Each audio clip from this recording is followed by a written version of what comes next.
नमस्कार मित्रों, मैं रजनीकांत पाठक स्वागत करता हूं आपका पाठक ट्यूटोरियल के ऑफिशियल यूट्यूब चैनल पाठक स्टडी मंच पर। और आज के इस सेशन में हम जानेंगे महाजनपदों के बारे में।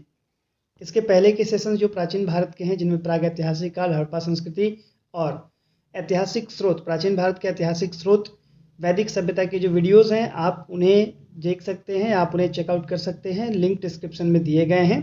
और अगर आप इस चैनल पर नए हैं, आप इसे सब्सक्राइब कर लें। वीडियो पसंद आए आप इसे लाइक करें, मैक्सिमम शेयर करें और अपने विचार कमेंट बॉक्स के माध्यम से हम तक जरूर पहुंचाएं। इस प्लेलिस्ट के अलावा भी आप जब इस चैनल पे जाकर के और देखेंगे तो कई सारे और भी अपडेट्स आपको मिल पाएंगे। वहाँ पे प्राचीन भारत के अतिरिक्त झार 15, हिस 10 ऐसे करके कई सीरीज बनाए गए हैं, जिसमें कि प्रश्नों को वहाँ पे डील किया गया है। आइए बढ़ते आज के सेशन में। पहले समझते हैं कि महाजनपद होते क्या थे। महाजनपद प्राचीन भारत में राज्य या प्रशासनिक इकाइयों को कहा करते थे। उत्तर वैदिक काल में भी कुछ जनपदों का उल्लेख हमें प्राप्त होता है, लेकिन बौद्ध ग्रंथों की बात करें तो इसमें महाजनपदों के बारे में या जनपदों के बारे में कई बार उल्लेख मिले हैं।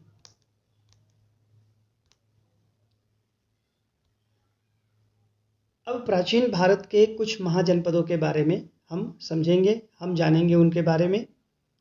सबसे पहला है अंग। अंग के बारे में बताया जाता है कि यह राज्य मगध के पश्चिम में स्थित था, जो कि आज अगर आधुनिक बिहार की बात करते हो तो मुंगेर और भागलपुर जिले उसमें आज के सम्मिलित थे। इनके बीच में, अंग और मगध के बीच में चंपा नदी बहती थी और चंपा नदी के नाम पर ही अंग की राजधानी का नाम चंपा था।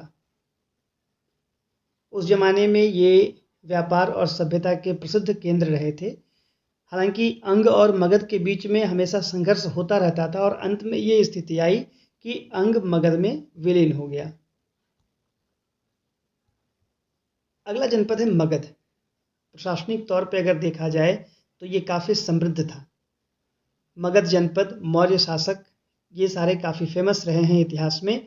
मोटे तौर पर देखा जाए तो आज के बिहार का जो पटना और गया जिले का जो भूभाग है या भूप्रदेश है, वह पहले मगध के अंतर्गत आता था।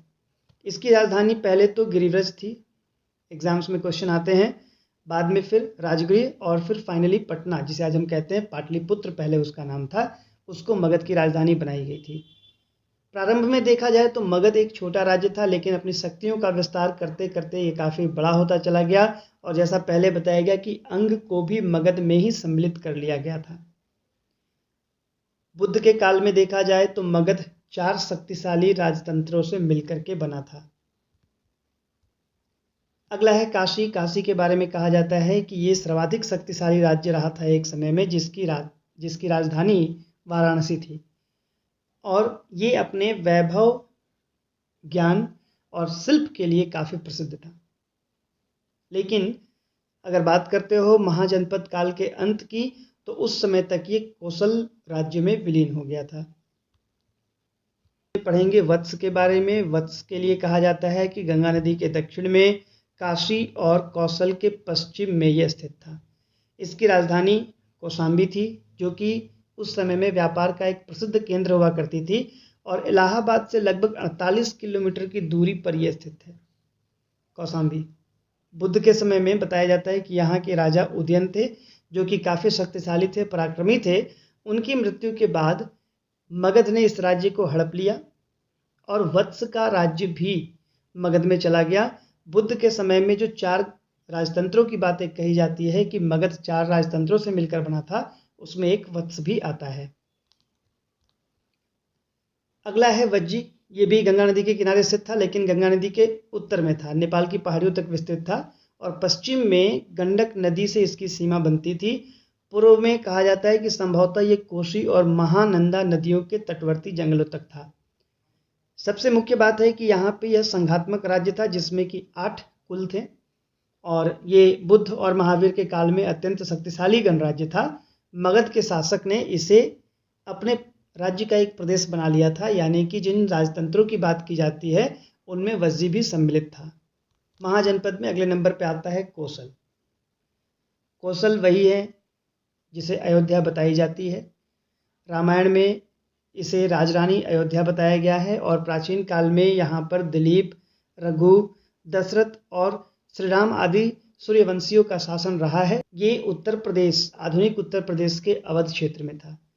बौद्ध धर्म में, बौद्ध ग्रंथ में इनकी राजधानी श्रावस्ती बताई गई है और बुद्ध के समय में ये शक्तिशाली राजतंत्र में से एक था।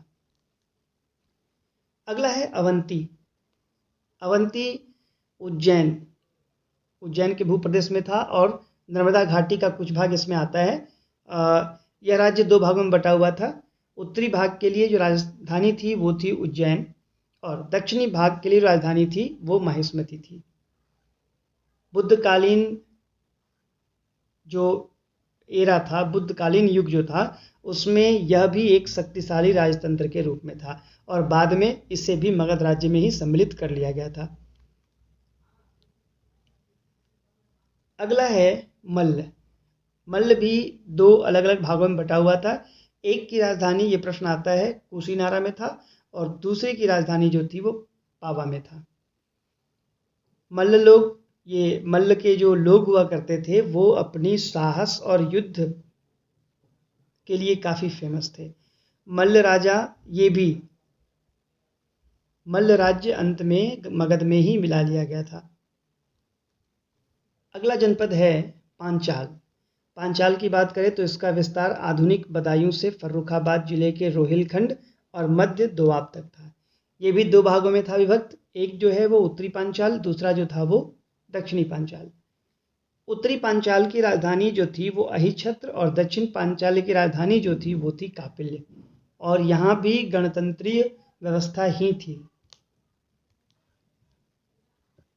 अगले महाजनपद में प्रसिद्ध था चेदी, जो आधुनिक बुंदेलखंड के पश्चिमी भाग में स्थित था।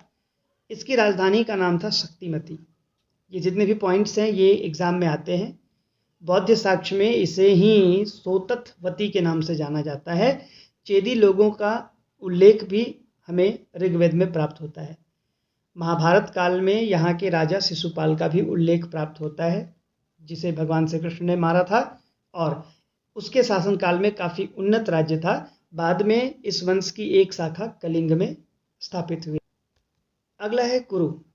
कुरु आधुनिक दिल्ली के आसपास का प्रदेश था, जिसकी राजधानी इंद्रप्रस्थ थी, जिसकी स्मृति में दिल्ली के पास एक इंद्रप्रस्थ गांव आज भी सुरक्षित है और यही महाभारत काल का कुरुक्षेत्र या फिर इंद्रप्रस्थ रहा है। हस्तिनापुर इसके बाद का एक अन्य प्रसिद्ध नगर भी रहा है।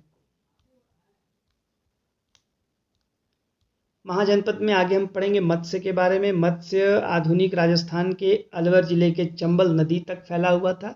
इसकी राजधानी विराटनगर थी और ये भी देखा जाए तो महाभारत काल में बताया जाता है कि पांडवों ने यहाँ पे अपना अज्ञातवास का समय बिताया था। अगला है कंबोज, जिसका उल्लेख गंधार के साथ हमेशा हुआ करता है क्योंकि ये गंधार राज्य से सटा हुआ था। भारत की पश्चिम उत्तर भूभाग में था ये। राजपुर और द्वारिका इस राज्य के 2 प्रमुख नगर बताए जाते थे और ये पहले राजतंत्र था, बाद में फिर गणतंत्र बन गया था। महाजनपद में अगला जनपद है सूरसेन।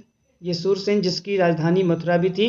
महाभारत में और पुराणों में यहाँ के राजवंशों में यदु का नाम, जिन्हें यादव भी कहा करते हैं, काफ़ी अधिक प्रचलित रहा था और इसी राजवंश की यादव शाखा में भगवान श्री कृष्ण का भी जन्म हुआ था। महाजनपद में अगला हम देखेंगे अस्मक के बारे में। ये दक्षिण में गोदावरी नदी के तट पर स्थित था और इसकी राजधानी पोतली थी और पोदन भी थी।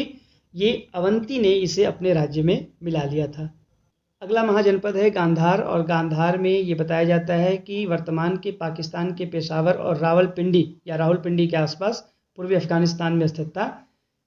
इस राज्य में कश्मीर की घाटी और प्राचीन तक्षशिला के भूभाग भी आते थे। इसकी राजधानी खुद तक्षशिला थी और यहाँ का विश्वविद्यालय उस समय शिक्षा का प्रसिद्ध केंद्र रहा है। तो ये थी इस सेशन में महाजनपद की जानकारी। मिलते हैं अगले सेशन में, तब तक के लिए नमस्कार, धन्यवाद।